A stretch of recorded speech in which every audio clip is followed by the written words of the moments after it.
السلام علیکم ورحمۃ اللہ وبرکاتہ۔ اعوذ باللہ من الشیطان الرجیم، بسم اللہ الرحمن الرحیم۔ یا نساء النبی لستن كأحد من النساء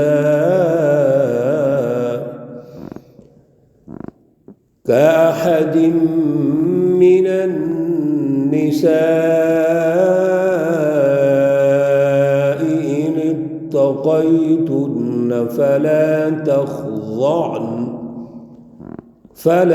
تخضعن بالقول فيطمع الذي في قلبه مرض وقلن قولا معروفا۔ صدق اللہ العلی العظیم۔ اللہم صل علی سیدنا ومولانا محمد النبی الأمی وعلى آلہ واصحابہ وبارک وسلم وصلی علیہ۔ معزز خواتین و حضرات، سورۃ الاحزاب پارہ نمبر 22 اور آیت مقدسہ نمبر 32 اور 33 ہیں۔ اللہ رب العزت ان آیات کا فہم اور شعور عطا فرمائے اور عمل کی توفیق اور صلاحیت عطا فرمائے۔ گزشتہ درس میں امہات المومنین کے عنوان سے اللہ رب العزت نے دو ارشاد فرمائے۔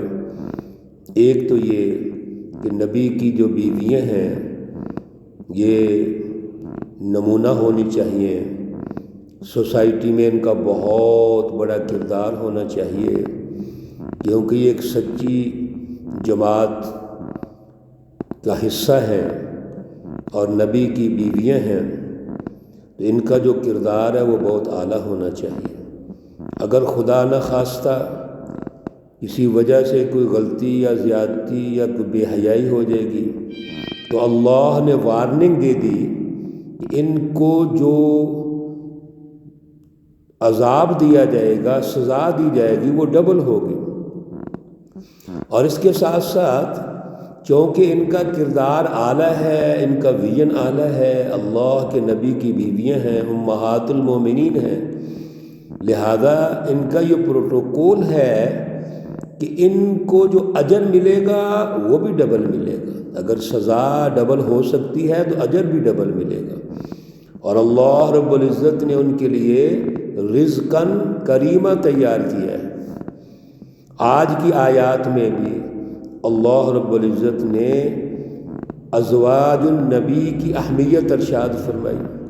یا نساء النبی، اے نبی کی بیویوں، لستن نہیں ہو تم کا احد من النساء، جس طرح کے دوسری سوسائٹی میں عورتیں ہیں۔ اے نبی کی بیویوں، تمہارا مقام باقی خواتین کی نسبت اونچا ہے۔ کیوں؟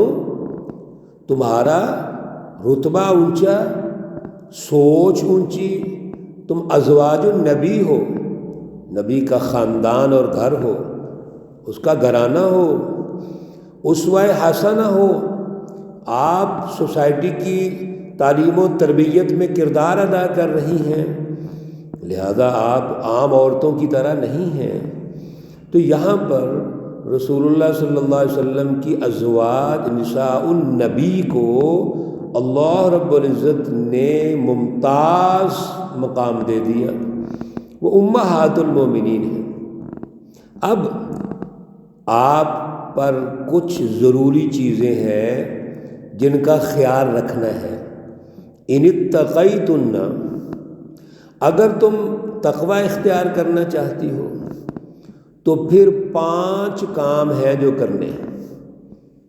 وہ 5 کام ویسے تو امہات المومنین کو بتائے جا رہے ہیں، نساء النبی کو بتائے جا رہے ہیں، لیکن ان پانچوں کاموں کا تعلق ان کے ساتھ تو اسوہ حسنہ کے حوالے سے ہے، وہ تو اپنی پرفارمنس کر رہی ہیں، اپنا کردار پیش کریں گی، اور اس کے مطابق مزید عمل جو ہے وہ ہماری خواتین نے کرنا ہے۔ پہلی بات تقویٰ، اللہ کا ڈر، اللہ سے محبت، اللہ سے تعلق، یہ مرکزی نکتہ ہے۔ ان اتقیتن، اگر تم تقویٰ اختیار کرنا چاہتی ہو، اللہ کا ڈر رکھتی ہو، جب تک مرکز یعنی دل ٹھیک نہیں ہوگا، دل کے اندر اللہ کا ڈر نہیں ہوگا، میرے عزیزوں اور میری بہنوں اور بیٹیوں، آپ اگلا کام نہیں کر سکتے۔ اس لیے پہلے اپنا مرکز ٹھیک کریں، یعنی تزکیہ نفس کریں، تہذیب نفس کریں، اپنے دل کی تطہیر ہونی چاہیے، اس کی پاکیزگی اور تصفیہ ہونا چاہیے۔ پھر اگلی باتیں ہیں، اگر یہ نہیں ہے تو باقی پھر باتیں ہی باتیں ہیں، جیسے آج کل ہو رہا ہے۔ تقویٰ ہے نہیں ہمارے اندر، ہمارا دل جو مرکز ہے وہ شیطان سے جڑا ہوتا ہے، اور دوسروں کو ہم نصیحتیں کر رہے ہوتے ہیں۔ پہلے اپنے آپ کو تو ٹھیک کرو، پہلے اپنے اندر تقویٰ پیدا کرو، اور تقوی کا مرکز دل ہے، تقوی کا مرکز اللہ سے مضبوط تعلق ہے، اللہ کا خوف ہے، اللہ کی رضا ہے۔ فلا تخضعن بالقول، پہلی بات جو پہلی 5 باتیں ہیں اس میں پہلی بات یہ ہے کہ آپ اپنی گفتگو کو جب کرو تو اپنی گفتگو کو اس طرح نہ کرو کہ جو ناز و نخرے والی ہو، یعنی بات کرتے ہوئے مردوں سے جب بات کرنی ہے تو آپ نے دب کر نہیں کرنی، مرعوب ہو کے نہیں کرنی۔ آپ کا ایک مقام ہے، رعب ہونا چاہیے بات کرتے ہوئے۔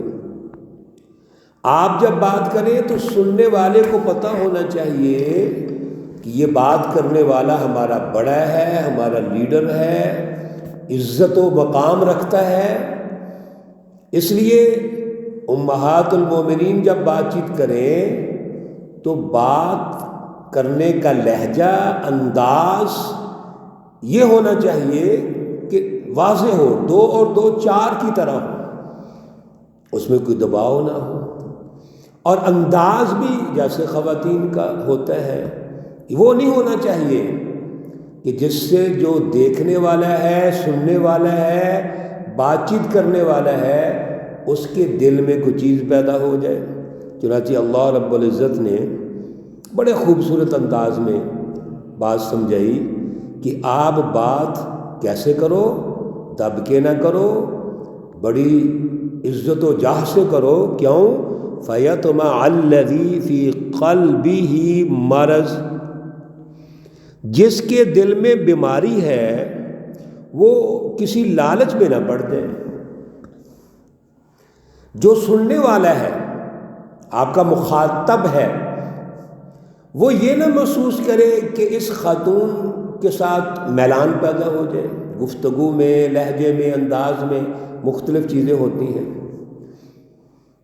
تو میری بہنوں، بیٹیوں، یہ بات تو امہات المومنین سے کہی جا رہی ہے اور ہمیں بھی سمجھائی جا رہی ہے۔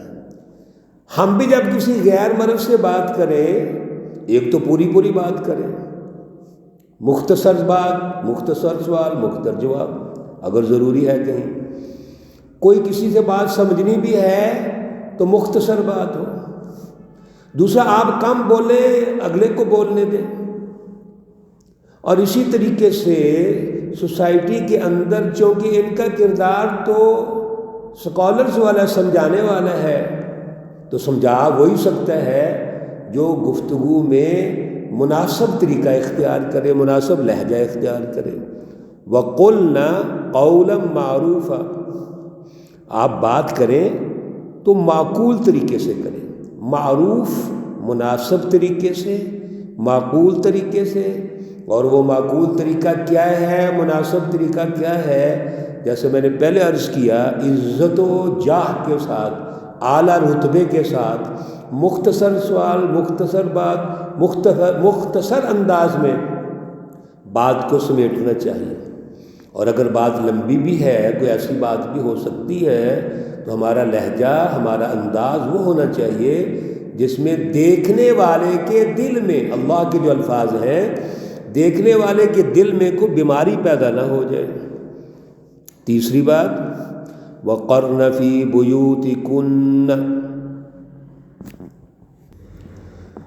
وَقَرْنَ فِي بُيُوتِكُنَّ، اور اپنے گھروں میں ٹھہری رہو۔